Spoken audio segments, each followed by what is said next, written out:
It was a living ghost and a horrible spectacle that he wandered among them for a period of 10 years. The layers of black shoe polish that covered his face had solidified into a cracked, leathery mask to conceal his appearance. His presence was so unpleasant that it caused children to scream, and people crossed the street to escape him. He was surrounded by flies. It was whispered by some that he was a monster. Some others were certain that he was a wanted criminal, hiding from the authorities under that cloak of dirt and suffering. However, what is the reality? One cannot even begin to fathom how much terrible it might be. In the morning, he would apply a new coat of shoe polish on his face, as if it were a twisted sacrament, and this would seal in the previous layers that were below. The chemicals caused his skin to burn, the fissures caused his skin to break, and the weight of everything made it difficult for him to breathe. Despite this, he never stopped. He was unable to resist, mostly due to the fact that underneath that mask was not only filth and perspiration, but rather a secret that was so appalling that it had kept him running for 10 years. At all times, his sister, who was his shadow, was at his side. Her own face was concealed by ragged scarves, yet she remained silent and faithful. In order to survive, they slept on benches at train stations, subsisted on scraps and sympathy, and were constantly moving and hiding. After media had finally trapped them and taken them to a police station, the first surprising information that came out was as follows. They were identical twins. In addition, they had not been seen for a decade of time. It was discovered via the records that their names, Ethan and Lila Voss, disappeared when their father passed away unexpectedly. Nevertheless, the more the detectives probed into the case, the more unsettling the narrative got. The elder brother was a violent person who commanded their family with his fists and his rage. A father who, being shattered by his loss, suddenly lost his temper one day. There are rumors of a fire, pertaining to cries that occur throughout the night, regarding 2 youngsters who ran away into the night and never turned around to look back. But what is the most unsettling hint? It was not simply armor that the shoe polish was. A disguise was being worn. Not only had Ethan been concealing his history, but he had also been concealing someone or something on his face. The layers of shine concealed a scar that had been buried for years beneath the filth and misery of the environment.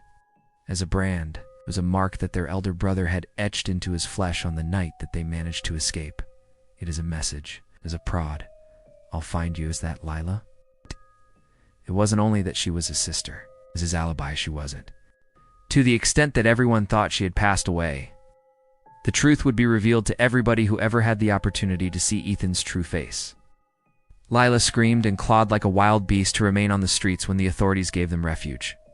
Even though they were in danger, since she was aware that freedom was a deception, the feeling of safety was a hoax. There was still their brother in the wilderness, and he never failed to remember a single face, particularly one that he had designated for himself. During the time that Ethan and Lila were sitting under the flickering fluorescent lights, the police station was filled with murmuring. Officers looked at each other with apprehension, realizing that this was not only a case of homelessness, this was a more foreboding scenario. Anything that is alive. A detective leaned up close and spoke in a low voice. Ethan, we are able to assist you, but you are obligated to explain to us ... why the shoe polish. There was a tremor in Ethan's chapped lips. At that moment, his sister's hold on his arm became as tight as a vice. After that, for the very first time in 10 years. It was him who spoke. It had been a tomb for 10 years while the Voss home was in use. Having been shattered by his loss, their father seldom talked at all. Silas, their elder brother, had developed into something that was even more dangerous than aggressive. He had grown obsessed, whispering, "You look just like her," Silas would say, as he traced Ethan's face with a knife. Like Mom. It was usually Lila who stood in between them. At all times? After that, Silas lost his temper on a chilly night. The aroma of gasoline was something that Ethan recalled. The way that Silas's eyes shone brightly in the light of the match as he muttered, "If I can't have her, neither can you." The home caught fire and was destroyed. Fortunately, their father did not survive. But Ethan and Lila did, and the sound of Silas's laughing could be heard echoing behind them. Here's one last present. Ethan's face was pockmarked with a jagged S shape. During the time when they were running away, Silas had hushed. "So I'll always know you." For a while, the only purpose of the shoe polish was to conceal the scar. Nevertheless, Silas was unrelenting. During his search for them, he went through rail yards, shelters, and even neighboring towns. Ethan thus added a further layer, then someone else, till the point when his face was no longer his face, until the discomfort of the mask became less of a burden than the anxiety of being discovered. Assisted him was Lila, all the time, for the simple reason that she was aware that the moment they stopped running, Silas would complete what he had begun. When they returned to the police station, the detective wore a grimace. Is that Silas Voss? On the other hand, he has been incarcerated for 8 years. Ethan became ice cold. Arson, the investigator proceeded to say, destroyed his own garage in the fire. We were never brought up by him. The sound that Lila made was something between a giggle and a sob.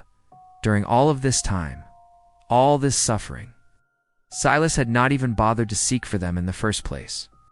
The layers of polish were broken down by the doctors after they labored for hours. However, the scar was still visible on Ethan's face on the day that they ultimately exposed it. Disappeared. But that is the case. A gentle touch was given by Lila. She hushed, "It's over," as she spoke. However, Ethan's eyes continued to be empty. Given that some masks, you will always wear it. The lights in the hospital were very bright. As the final traces of shoe polish were removed, Ethan squinted against the light that was shining on him. After what seemed like a decade, his skin, which was raw and irritated, finally exhaled for the first time. But the scar was still visible. The jagged S is slender and contorted, like a snake that has stopped in the middle of its attack. His hand was gripped by Lila. She mumbled once more, "It's over," but her voice was all over the place. She was aware of it. The letter that revolutionized everything was not what it seemed. When the package came, it was 3 days after their tale was published in the news. There is no reply address. There were just 2 words written in a recognizable, cutting handwritten alphabet. Found you. I found a picture inside. During their childhood, their house was destroyed by fire, as well as a person who is standing in the ashes, having a silhouette with a smile. In a state of terror, Lila's breaths came in short, rapid spurts. While he is still incarcerated, because he must be.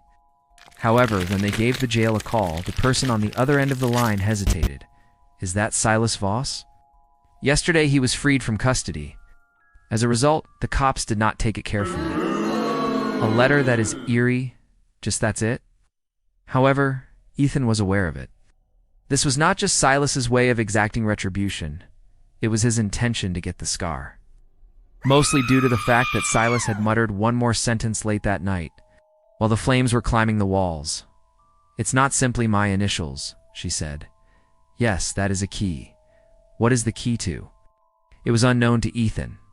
On the other hand, Silas did. As at this moment, after a decade of anticipation, to make his claim, he was on his way. It was that night that Lila packed their suitcases. As we flee, like it was previously. However, Ethan took no action. It was the first time that he felt exhausted from hiding. I am sick and tired of being terrified. I am sick and tired of allowing Silas to triumph. There was a choice that he made after looking at his sister, who was his guardian and his shadow.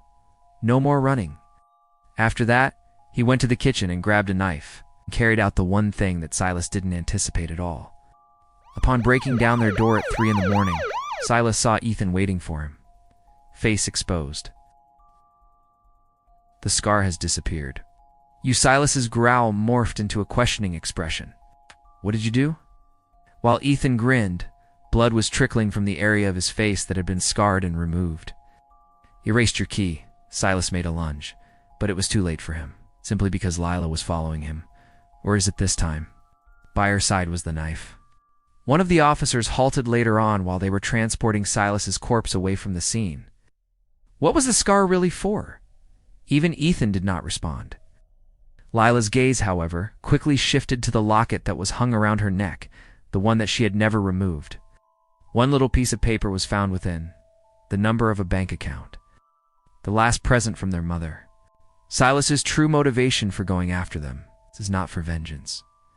For the sake of financial gain? And what about now? All of a sudden it was theirs.